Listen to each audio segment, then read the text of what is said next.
बिस्मिल्लाहिर्रहमानिर्रहीम। अस्सलामु अलैकुम वरहमतुल्लाहि वबरकातुहु। क़ाल रब्बि इश्रह ली सदरी वयस्सिर ली अमरी वहलुल उक़दतम मिन लिसानी यफ़क़हू क़ौली रब्बि ज़िदनी इल्मा रब्बि ज़िदनी इल्मा रब्बि ज़िदनी इल्मा। आज हम पढ़ेंगे हरूफ़े मद्दा। हरूफ़े मद्दा कुल 3 हैं। अलिफ, वाव, या। अलिफ से पहले ज़बर, वाव साकिन से पहले पेश और या साकिन से पहले ज़ेर। हरूफ़े मद्दा को एक अलिफ के बराबर खींचकर पढ़ा जाता है। हरूफ़े मद्दा को ना ही इतना लंबा करें और ना ही इतना कम, इनको एक अलिफ मक़दार में अदा किया जाए। बाज़ लोग हरूफ़े मद्दा को एक अलिफ की मक़दार से ज़्यादा खींचकर या एक अलिफ की मक़दार से ज़्यादा कम खींचकर अदा करते हैं। ऐसा करना गलत है। अऊज़ु बिल्लाहि मिनश शैतानिर रजीम। बिस्मिल्लाहिर रहमानिर रहीम। हिसाबन सूरतुन यसीरुन शाकिरुन नुशूरा।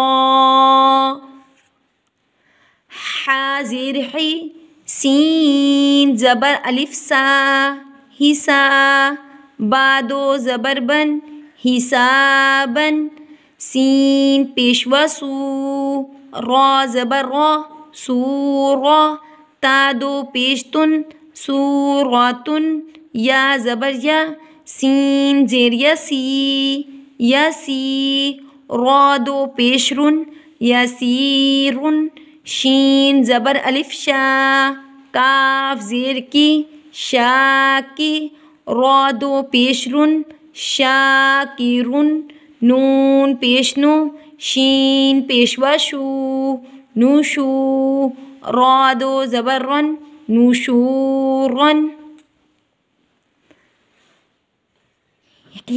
हिसाबन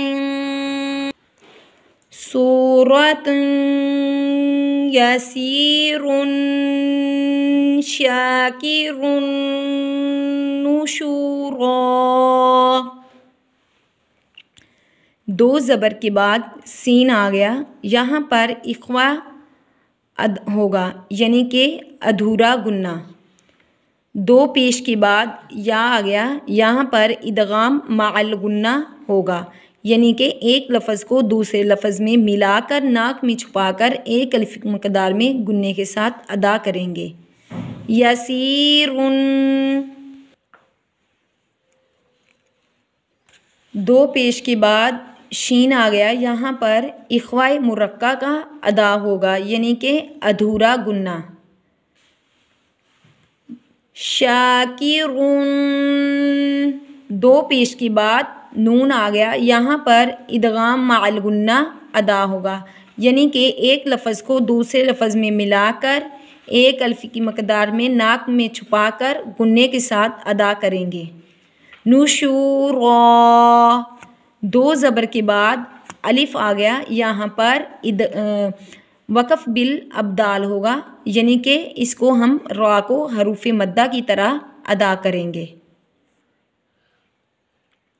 हिसाबन सूरतुन यसीरुन शाकिरुन नुशूरा।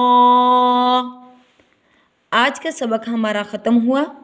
सुब्हानक अल्लाहुम्मा व बिहम्दिका नशहदु अल्ला इलाहा इल्ला अंता नस्तगफिरुका व नतूबु इलैक या इलाही आमीन। अस्सलामु अलैकुम वरहमतुल्लाहि वबरकातुहू।